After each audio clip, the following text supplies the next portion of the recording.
Thanks for tuning into this episode of FinTech Focus TV, powered by Harrington Starr, the global leaders in financial technology recruitment. Head over to the Harrington Starr website where you'll be able to find all the latest jobs in financial technology across the globe. You'll also be able to download the latest issue of the Financial Technologist magazine, including the Top 1% Workplace Awards. Finally, if you're looking to grow your team, please get in touch. Enjoy the show.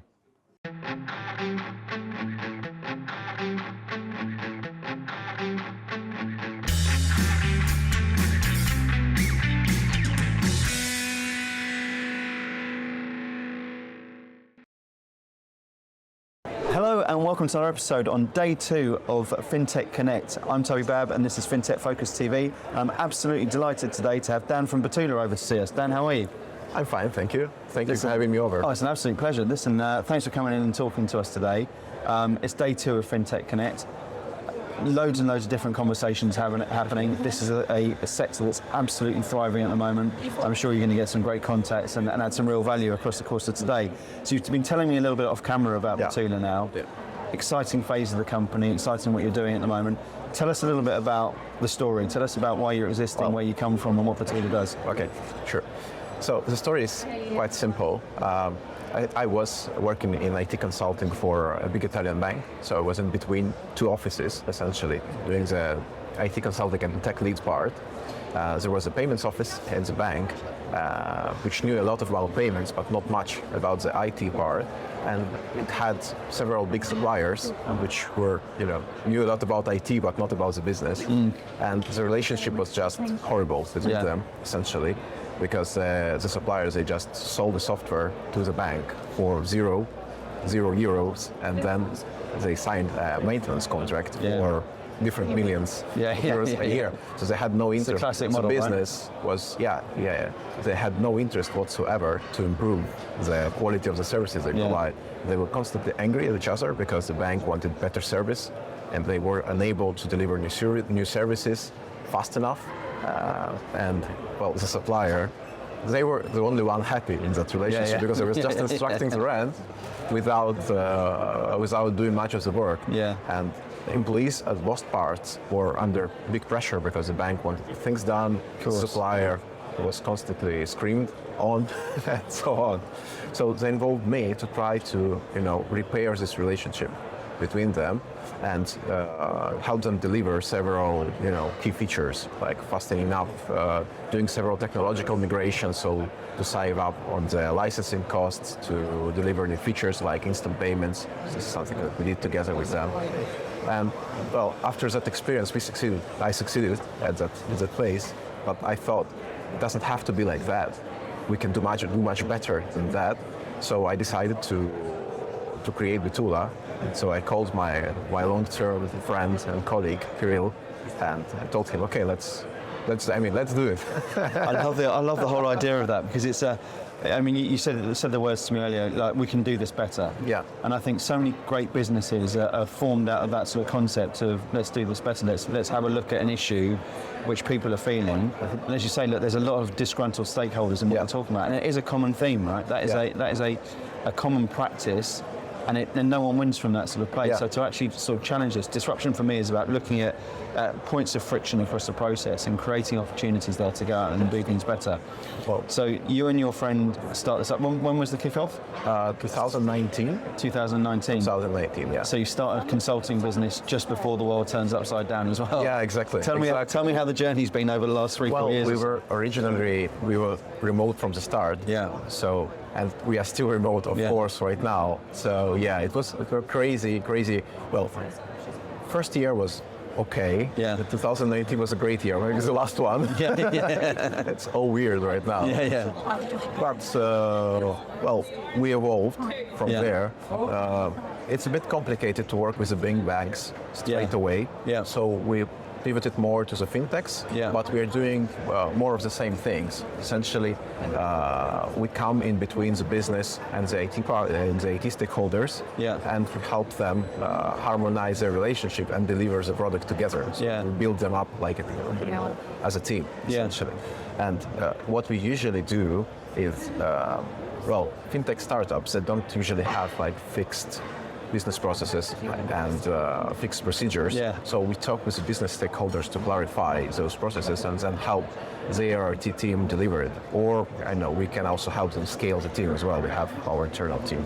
So this is an interesting sort of play from, I think in business, in technology, pivot used to be a dirty word, right? Yeah. It used to be something there where people said, and I think actually the last 4 or 5 years have done exactly what it should be, which is saying, right, you take your strategy and you do pivot, you sort of evolve, and it's iterative improvement. And I think you're absolutely right. The number of fintechs and companies I speak to who have the vision of working with big banks, but the big banks are so prohibitive to some of the innovation within this.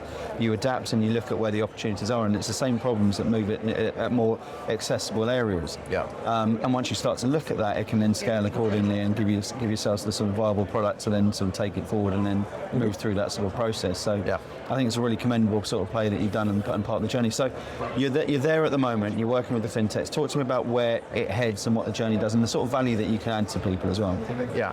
So at the moment we are just talking about like business cases we are getting right now. Yeah. As you may know, probably as a FCA, Financial Conduct Authority, they hired a lot of people last year to get through the backlog. Yeah. So a lot of fintechs are getting their audit notices, like draft notices. Yeah. S166 reviews and stuff like this. Yeah. And also several bank as a service providers were involved in the audits lately. And a lot of fintech infrastructure, a lot of fintech are based upon other buses because it's so hard to have an in-home compliance due diligence to get their own license, right? So everybody's using buses, but they are under scrutiny by the regulator right now. So I think we will be having for several years now this backlog processing, so everybody will fix their compliance because the compliance part is becoming more and more important for every fintech.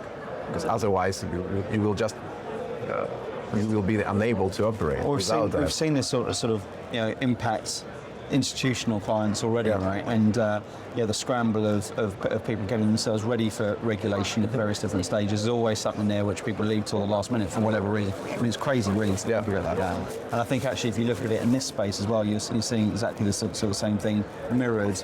You're seeing it mirrored again in this, in the sort of fintech space that you've probably seen happen, in institutional sectors before that. So I think to have the guidance to be able to take that further forward is really important as well. Yeah. So let's look at a little bit further forward to 2024. Yeah. I'd like you to look at some of the things that are exciting for you in the business, but also some of the things that you think will be significant to the industry over the course of the year ahead. So 2023 was a year of hype for AI. I think it's overhyped a bit, but there are several cases which I'm really looking forward to see. For instance, AI in transaction monitoring. It would be really, really interesting because now it's rule-based, and this is an area where machine learning algorithms are really good at because you have a lot of data and it's marked.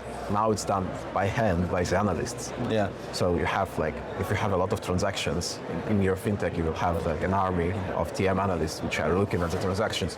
Or a regulator. Who is looking into how many analysts you should have. And this is a really nice area. I think I haven't heard. I heard about one company. I don't remember the name, unfortunately.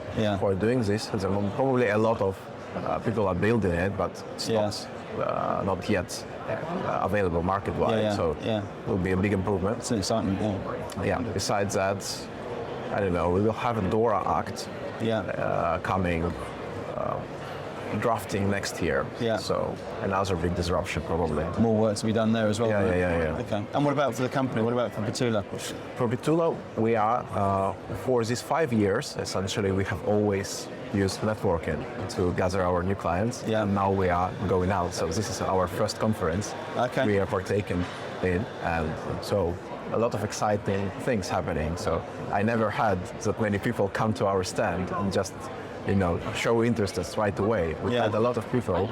So it is a bit small, I would say, but it's really cozy because you really have the time to talk to people to understand them. Absolutely. It's not like, in a Napolitan bar when you have like 30 seconds to get your coffee and then you're out. You have real time to talk to your people.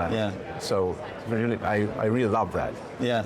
And it's great to see that sort of development of your business as well at the same sort of stage. And it's really important for us because this is what we do. We talk to the people, and when you have a product, it's easier. It's a bit easier because at least one of the two parts is fixed.